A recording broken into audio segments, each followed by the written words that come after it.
this is JJ here at Once. What you're about to see is some very special content created just for you by the Once family. Art and community are our priorities here at Once. We'd rather be with you in person, but what we can do right now is create virtual experiences for us to all enjoy together. No, it's not the same as being at a live show, but that doesn't mean that it's not a way to enjoy each other's company and entertainment. So, without further ado, a few house notes. The bathrooms are in the back, on the left.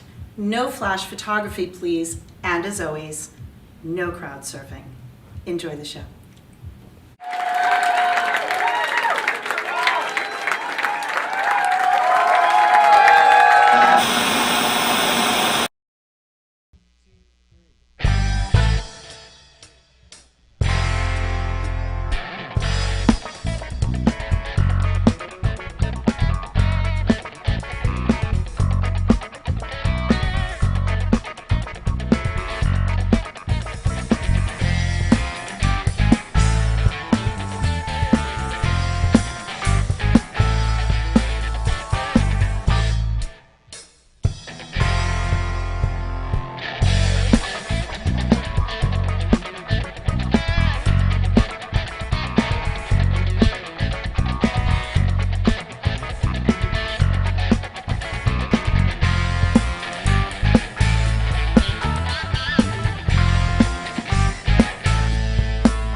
name is Brandy Blaze, and we're here live at One Somerville. And I also have DJ Whiteshan with me.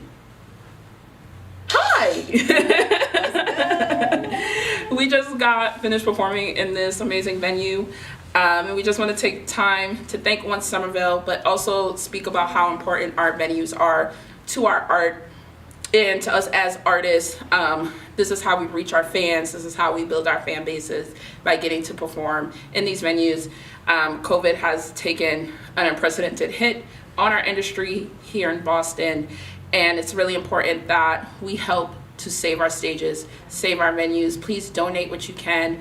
Use the hashtag, tell your friends to save our stages, so that when we come back in 2021, I have a rafter to hang off, because I promised my first show I'm gonna hang off a rafter. Are you gonna hang off too, or what? Well, yeah, of course, I'm jumping, yeah. No, actually, I just want to jump in the crowd. Oh, okay, so we're never getting booked here again. Donate, thank you. Donate, use hashtag save our stages, and we love you, Boston. All right, support. America? Demand your OVV. I want my OVV. I want my OVV. I want my OVV. Your favorite bands. The World's Nightclub. All online. Tell your computer. Grab your mobile device. Don't. I want my OVV. So we're One Somerville. We have an online store. It's called Shopperville. Get it? It's a pretty cool place. You can find our t-shirts, our bumper stickers, which, by the way, say Once Army, smashing the patriarchy since 2015. So you know you want people to be seeing that. Check out Once Shopperville. You can find the link in all of our socials. Please buy something. It helps us, makes you look cool. You rock.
Thank you.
thanks for listening, and Electric Haze, thank you for having me. Hey, this is Chadwick Stokes from Dispatch and State Radio here at the legendary Once Ballroom. Just wanted to say a quick shout out to Once Ballroom. Places like this, venues like this are the lifebloods of our community that we are really missing at this time, but they are continuing. You can check out shows. They're still going. It's still going even though we are all shut down. Some things are going, and those are the very things, the music, the arts, that I know I cling so hard to during these times. So check it out, and once again, thank you to Once. Hey everybody, we're Pine. You're watching Once Virtual Venue. I want my OVV! Hey you, save our stages. Independent music venues are important. You dug them before the pandemic, and you're gonna want them when the pandemic's over. There's a lot of people out of work. There's a lot of bands that aren't being able to do what they want to do. These independent venues need your help. So give anything that you can to those venues, to those artists, and make sure that they make it through this pandemic so we can all meet on the other side. That's right, save our stages. Thank you. I'm a man of many words. Well, we disappear probably for a minute. Ready? Yeah. Welcome.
Hello, everybody at once and at Electric Haze. Thanks for putting this on. We're going to play another song. It's going to be about 15 minutes.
Huh? There's only 10 minutes. Oh, is it? Yeah. 2 songs? Yeah. You want to do I Miss You? Yeah. Let me set the groove. I miss you. I'm gonna bring it down. We're going to do one more tune.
Thank you very much. Enjoy the other acts.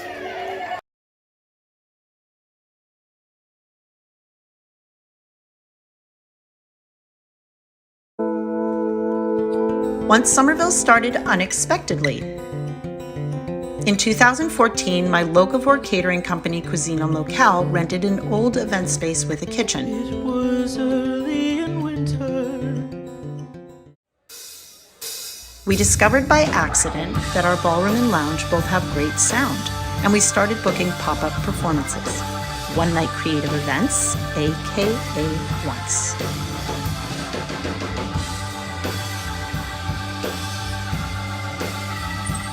In short time, we were operating as a 2-room, 411-person safe and inclusive venue. We hosted so many amazing bills with local and touring bands and performers, sometimes 7 nights a week. We worked hard to make the best experiences we could, and our friends kept showing up and bringing their friends. COVID closed our doors on March 12th, 2020.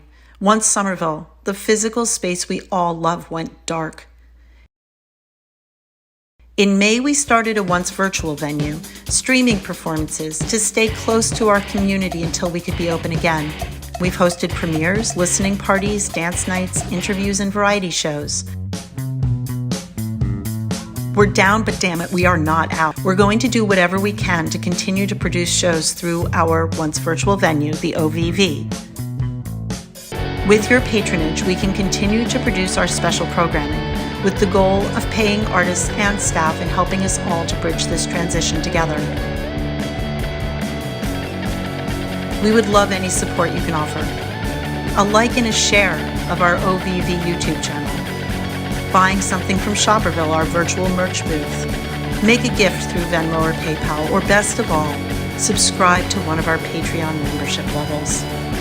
We're offering special content and access, discounts and merch items. Mostly, right now, we're asking you to join us and stay with us on this journey. We miss you, and you rock.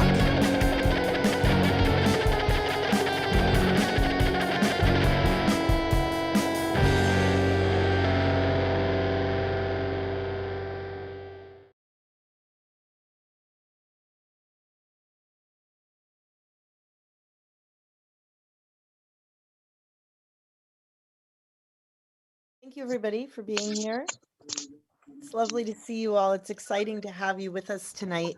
I'm really excited that so many people could be here for this chat because, you know, it's a lot. It's really nice of you to take the time out and be here. So, Bob, thank you so much for playing this evening. Oh, absolutely. Pleasure. Thank you. And I'm also happy to have here, Kat is also here. Kat, thank you for being here. And thank you for having me. It's great to see you. And then joining us also, we have Victoria, who owns the Electric Haze and who so generously put together this amazing, amazing experience for us tonight. And we also have Nico Rivers of William Thompson Funk Experiment. And together we're going to have a little chat about what's been happening for the last 13 months in Worcester. Where was Worcester at before we all suddenly closed? Because I know where we are in Somerville, you know, we were hearing all kinds of cool things were going on in Worcester. And what are things looking like moving forward? So what I was hoping we could do is start just really quickly with talking a little bit about what has been what's been going on there, and have you guys been talking to each other through the last 13 months? It seems to me from just watching what I just watched that, you know, people have been playing music. Like clearly you haven't just not played anything at all. You all sounded amazing, seemed pretty well rehearsed. Kat, let's start with you because are you always a solo artist? Is that standard for you? Yeah. I play with a few different groups and then I do solo stuff too. Mm-hmm. And you're actually playing a show tonight, is that right? Yeah, I just finished and I'm in the bathroom because it's really loud out there.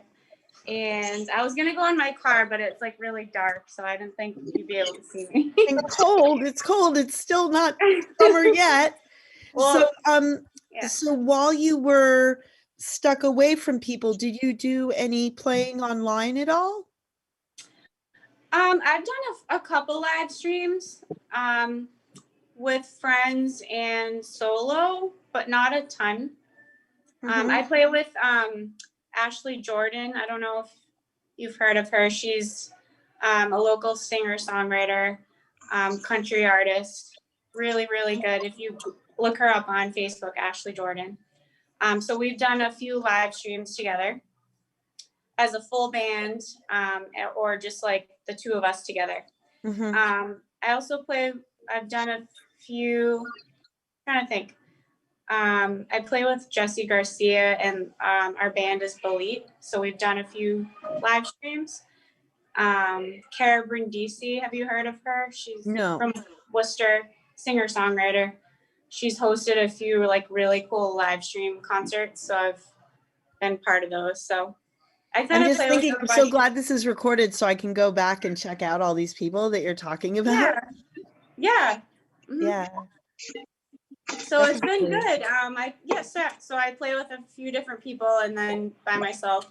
I think it's worked out for me pretty well, like tonight, just because I'm not a singer. So I think venues right now are looking for that because they're not really allowing too much singing. So, which is sad because singing's awesome.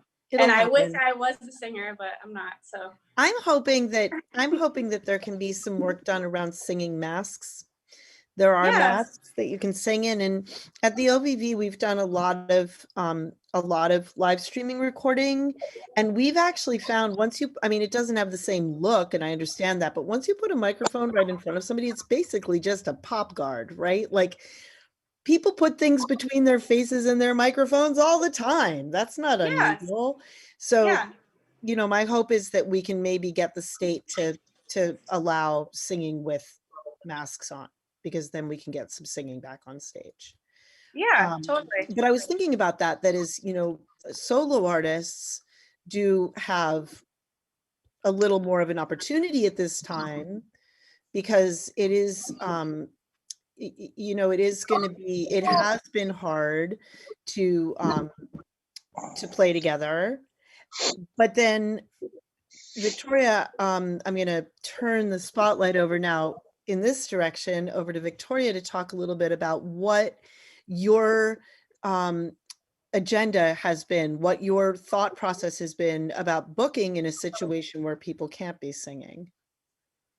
Yeah, it's really interesting when you're brainstorming, who do you book? You look back through who you've booked before, you look through, what other venues, who other venues are booking, and it definitely drastically decreases your options. But it's not a bad thing, in my opinion. I think it's a really interesting opportunity, because I think that a lot of instrumental bands really shine, and people are so,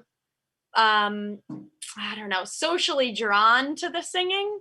But I think, emotionally, instrumental sounds has a really big impact. And I think it's great that people are getting more exposed to just instrumental. I think it's an opportunity to showcase, stuff without lyrics. Well, and I think also you sit in an area, jam bands sit in an area where you can do, and Bob, now I'm going to go whoop over here, where you can take a song into that kind of a format and use a guitar almost as a lead vocal. And you do that with a lot of passion, right? Almost as if you are singing with the guitar. Right. Yeah. Now I get to go back in time a little bit here. Were you doing that before the pandemic? I didn't. This is great. This is why we're on the road, right? I get to meet all these new people. Right. So, but I didn't see you play pre-pandemic. Right. Pre-pandemic, well, I started playing live in 1988. at O'Brien's on Harvard Street. Still there. There was a band called Free Lunch, and we played at all the bars. We played at the Rat, the Channel, Middle East, TT the Bears, all the bars. And then in 2003, the bass player moved away, and my brother's in the band, Greg Moon, he plays drums. We formed a band called Comanchero, an Americana band, and we've played again every place in Boston. Greg is the head of sales at Harpoon, so I've played every Harpoon Fest since 1994, or every year. But I live out near Shrewsbury, near Worcester. And about 10 years ago, I was like, instead of I could drive to Boston, which I still do, but there's Worcester, and there's bars there and people there. So I'm in an Elvis tribute band called Fellowship of the King, which played at the Bull Mansion. Actually, that was one of our first gigs. Was Victoria booked us there? Perfect place for there. Oh, I had a Linda Ronstadt thing in Boston that played at the Channel that had Jenny D and Janae Halstead and Carla Ryder from the Mud Hens and Amy Fairchild. Sure. And that went over really well. And we brought that to the Bull Mansion a couple times. Yeah. And then I'm also in a Rolling Stones tribute band. I'm in a couple other bands, and I do a Wednesday night jam at Greendale's, which is a bar in Wednesday. So when the pandemic hit, I had so much going, right? And it just ended completely. Then when June came around and they said they could only have acoustic people, I hit all the bars that I played in and said, I do that too. So that gave me 3 or 4 gigs a week just doing that. And I was doing better monetarily than I'd ever done, with bands, because you got to split up with 5 people. Plus the summer came and the bands played in the summer. Then I played acoustically up until December. Really, I was playing outside, like with a heater around me in a coat while they piped it inside to the bar. Great. And then that ended. And then when they said they were going to be music again, hit up all the bars, booked up all the gigs. And they said there'd be no singing. So I'm like, I have a 3-piece instrumental band, which I didn't. And I got a bunch of gigs there. But I know a lot of rhythm sections, right? I play with a lot of them. So I got the John Prunier and Ron Daigle, who play in a lot of bands in Worcester. They play in Heavy Horses, and Ron Daigle plays in Wee Maja, which is a great band. And I said, we'll be Bob Moon Implosion, we'll go down and we'll just play the songs that we know that we play in the jam and just do it instrumentally. And so we went down to the Stomping Ground and did it down there. We did Electric Haze, and now we do it every Wednesday night at Greendale's.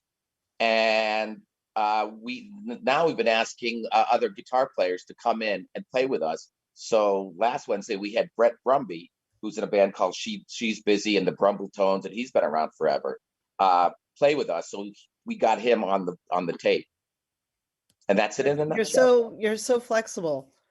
Well, you know what? You really have to be for this thing. It's like, you can't have bands. I sing and play acoustic guitar. Sure, I do. You can't sing. It's like, I'm an instrumental band. What do you want? Nick, you have a lot of, I was watching some of your stuff, and you have horn players. Yes, we play with a lot of different horn players, some from Boston, some from Worcester. And are you playing now? Not much live at all, honestly. When COVID hit, I was driving home from my last job when they closed down the bar. Wow. I've bartended in Worcester quite a bit. And in fact, Bob, I bartended probably both those shows at Bull Mansion. The Linda Ronstadt, I remember very well, and the Elvis one. They were both awesome. And a lot of respect for what you do. Just a workhorse of a musician. And Kat, thank you for your music. It was awesome. I have a huge fan crush on you, by the way. And I think thank you. That is good. I mean, I see Kat. I do too now. She plays at Union Tap Table. Oh, sweet. Well, I'll crush on Kat. But I'm not playing live. I'm not playing live now, but I know the music scene quite well around here. And something about Worcester is that they always find a way to push things forward, and they always have. Because of people like Vicky. Thank you, Vicky. One of my greatest friends. She's really gave me a lot of opportunities out here. And people like her and entrepreneurs in Worcester are always trying to figure out how we're going to make this happen. How are we going to make this happen? And so thank you once as well for making this happen. You're welcome. Yeah. It does really feel that way to me, and it's very exciting because I feel like there's a lot of fire and passion going on there that maybe we're stumbling around a little bit more here in the Boston area, and not seeing as much around like getting started with playing music for a lot of reasons. But one of the things that I do feel I see about Worcester is that you have a stronger like independent venue scene than we have here. And I think Definitely. that's great. And I'd What's love an to hear a little bit independent about what your impressions, Nick, of, what's going on with the venues now. Well, as far as my experience, just venues from Worcester to Boston. Boston is such a different vibe in general. So as far as, I go out there and play a show, I'm happy to play at 10 o'clock. Everyone's there, or 10:30. It's a great set. And then, in Worcester, if you play at 10 or 11 o'clock, maybe no one will be there yet.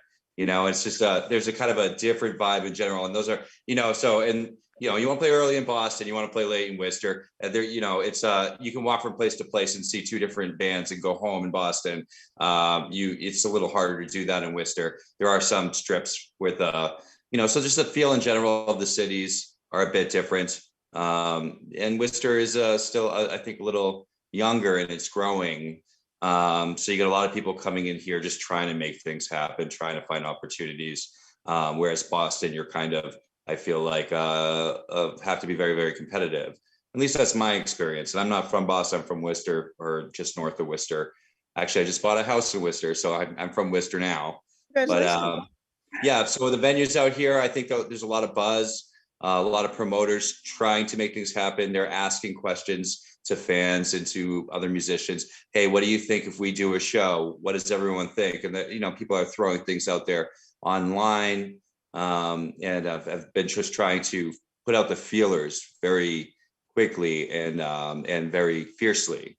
And I think Electric Haze is also one of those places that really paves the way and just says, let's do it.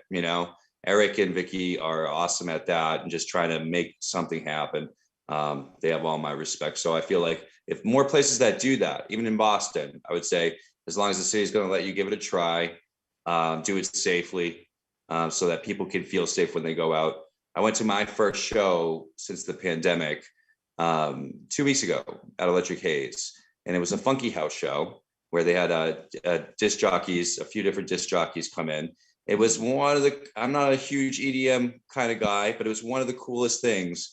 I went in there were people spaced out, everyone felt great, the vibe was awesome. And after the show, a couple of the DJs came back to my new place. As I like to do a lot of hospitality out here. So we opened a small gathering afterwards.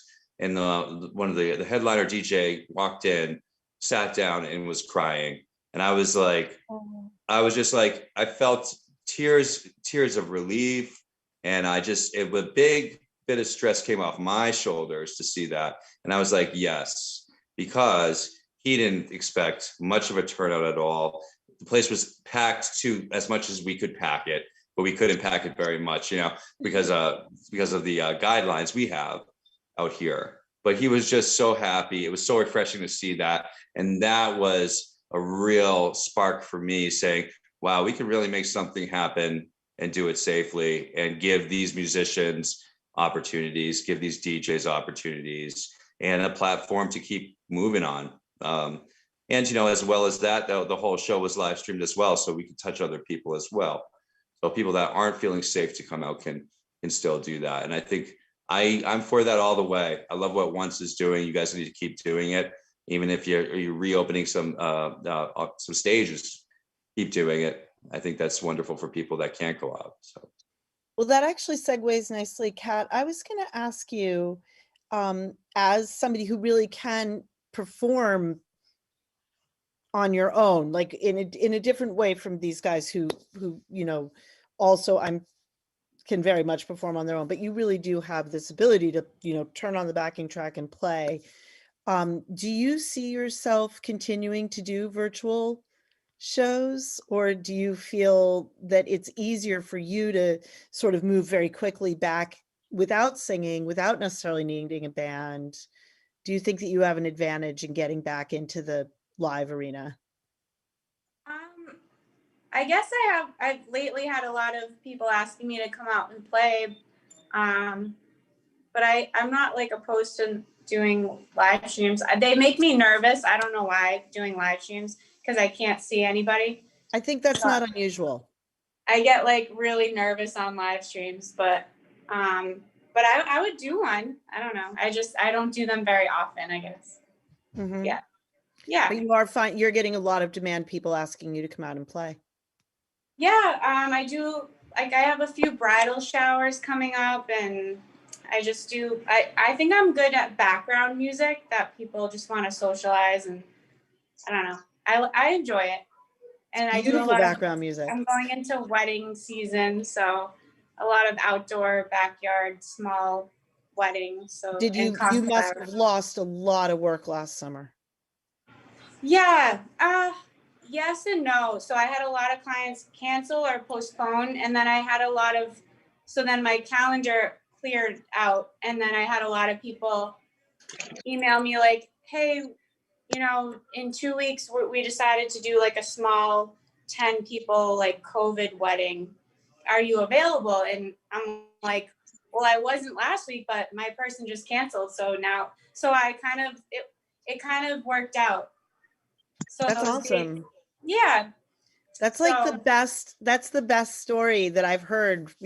So many people are like, "Oh, I got totally wiped out. I lost my whole wedding season." It's so sad. Yeah. And a lot of people, I feel bad for DJs because a lot of DJs got canceled. So I usually just do the wedding ceremony and the cocktail hour, and then I go home because the DJ is going to do like the big reception. People are going to dance.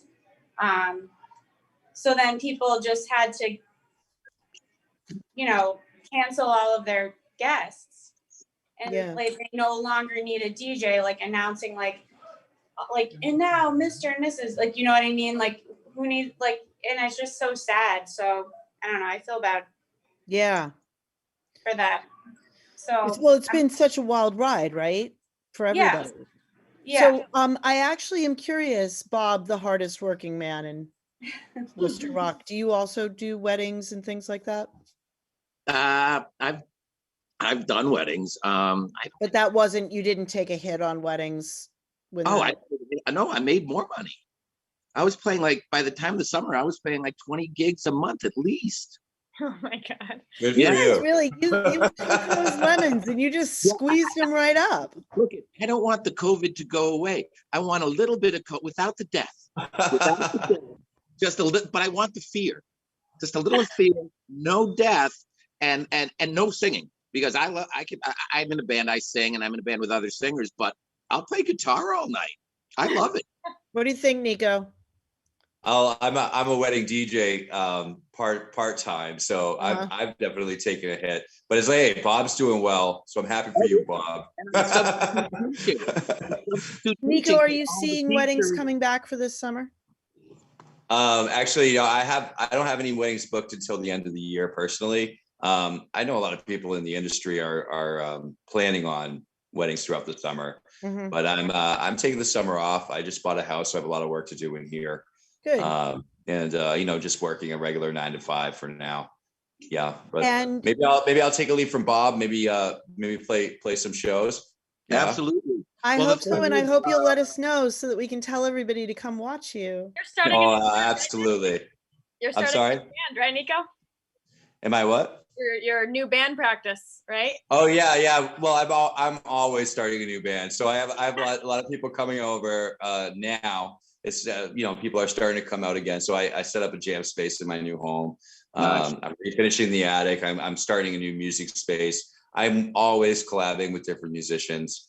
We have a couple of things coming up. I have a recording session coming up with some hip hop artists in town here and promoters for a mixtape that's coming out. So some local favorites. Just started doing some jam sessions with some close friends in town. Working with Elijah Devine, he's a hip hop artist, as well as Ghost of the Machine and Dose, 2 hip hop artists in Worcester. They're very, very, very good.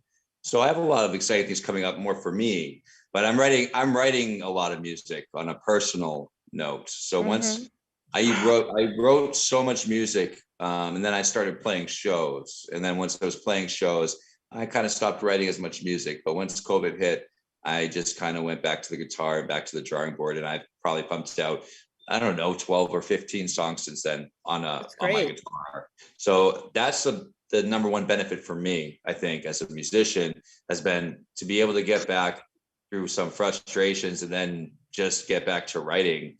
And that's something I hope to see from a lot of musicians as this grows back into full force.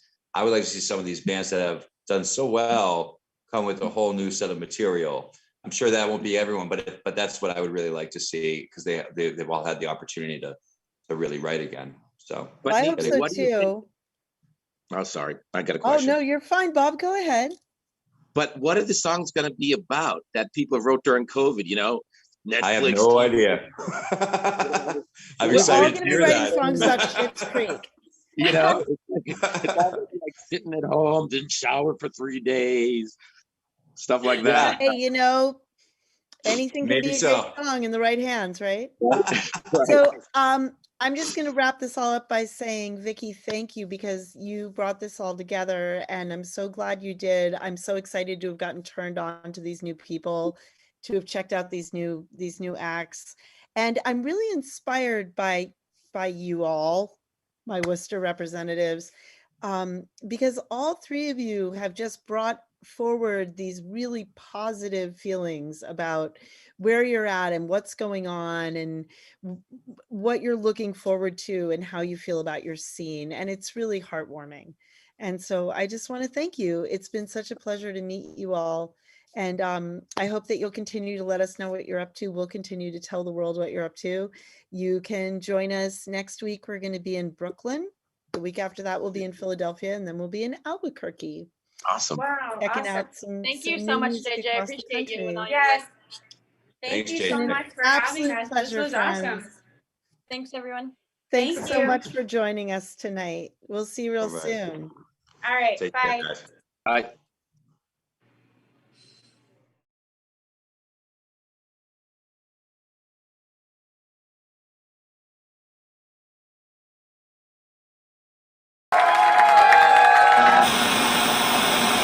Hello, this is Tim Hall here, musician, saxophonist, and poet.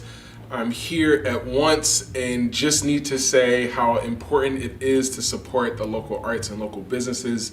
Once is such an important venue to the scene of artists and creators. They're doing amazing work. Please go and support. See you soon, Tim Hall. Out.